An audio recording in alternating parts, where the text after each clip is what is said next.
So the shoulder obviously is designed for a lot of mobility. Sometimes the back of the shoulder can get tight from all the exercise that we're doing, a lot of the rowing and a lot of the pull downs. This area can kind of be an area that limits the shoulder in certain motions that we need to loosen up. So if you have any tightness in the shoulder, any pain in the neck, this one is for you. What we're gonna do is take the lacrosse ball, you're gonna put it in the back of the shoulder. I'm gonna hold my hand underneath the elbow.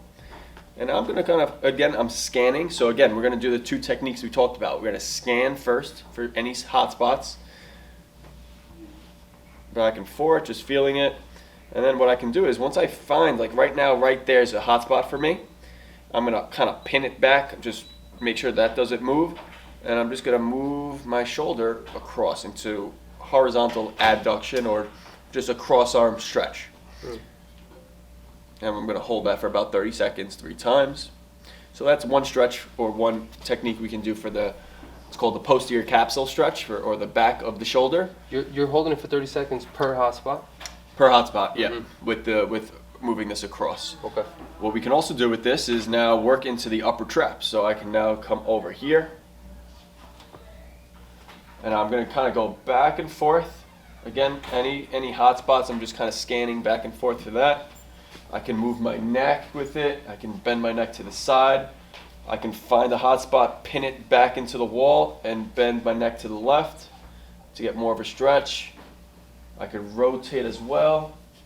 So with that, I'm working on loosening up the upper traps, which take pressure off the neck as well. In this area, we can also work on the pec. So the pec is our chest muscle. You're going to work on that to loosen that up, especially before you're doing any shoulder, any overhead, any sort of even rowing activities. We want to definitely loosen that up before we get into that. So this is what we're going to do here. I'm going to put the ball here, and again, it's the same thing. There's scanning technique, and then there's the pin and stretch. So we're going to work on that.